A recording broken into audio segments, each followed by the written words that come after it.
it must be disappointed to not to come here again and lose. I mean, what do you think was the main issue today? The main issue, I don't think there was a main issue unless if the other team misses 2 penalties and you still lose within 5 penalties, that of course doesn't help. But I think in general, it was a game where we twice came 1-0 up, 1 goal up. And in my opinion, we controlled the game till the moment they scored a 2-2. And then all of a sudden, although we still had 1 big chance for Mo Salah, but we could have lost it in the end as well. But till that moment of the 2-1, I think there was every reason for me to expect that we would win this game. But after the 2-2, we were maybe lucky that we could go to penalties. Is it something you've learned from today? It's been even though you've not come away with the win, but you've learned something to go into the season with?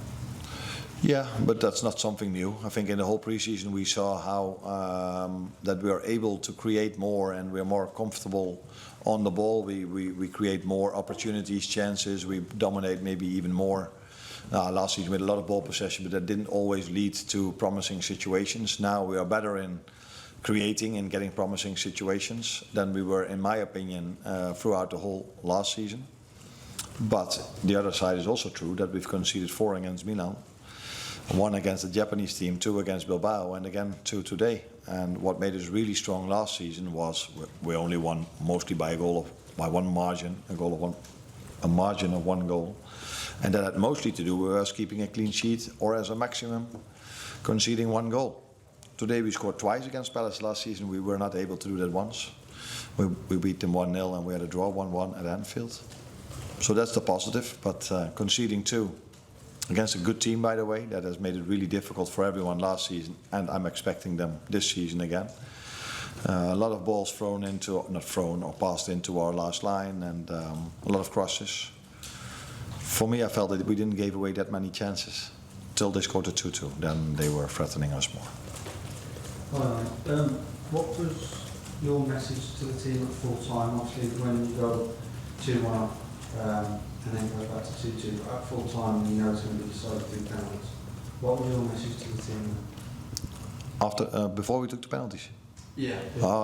There was not a big message. It was just making sure that everybody was calm and not distracted. So to take their penalty, and it was quite clear which 5 were going to take it. So then it was only the following order that we had to decide.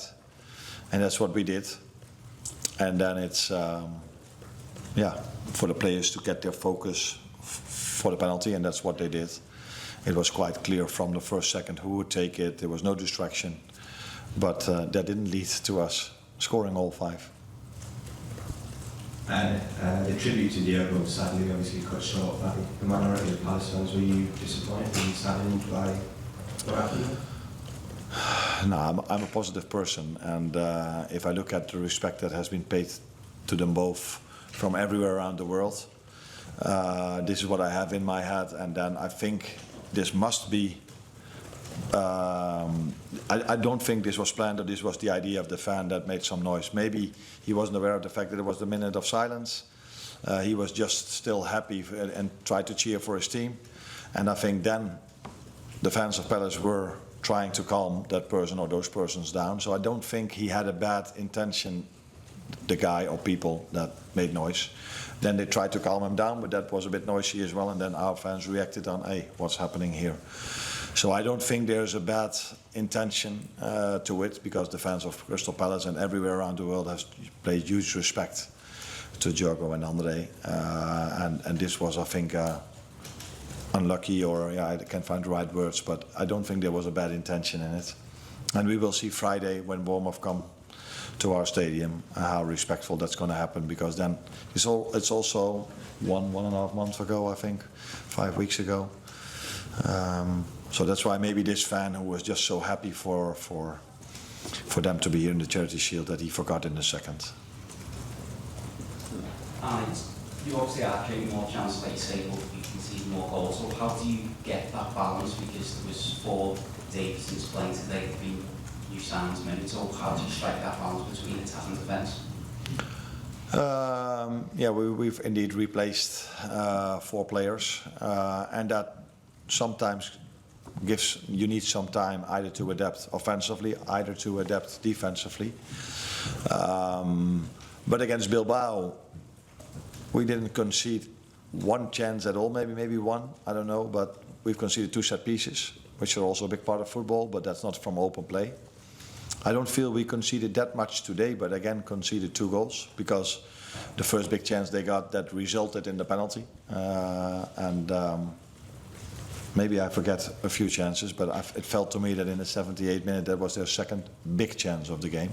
But in general there were not many chances because they went to a low block.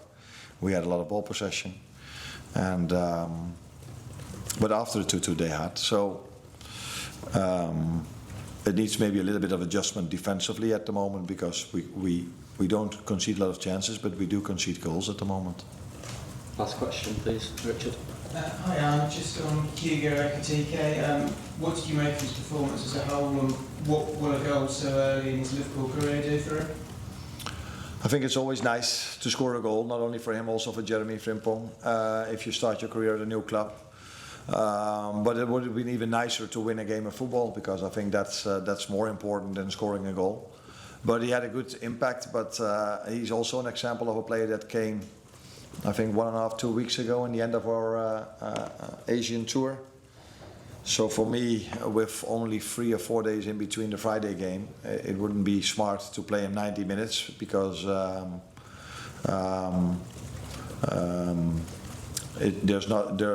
course we have Federico, but he's not been with us with the Asian tour as well, so there's not a lot to replace him with. So if he gets an injury at this moment of time, that would be a big risk for the Bournemouth, Newcastle and Arsenal game. So that's why I took him off. But he had a good game today, that's for sure.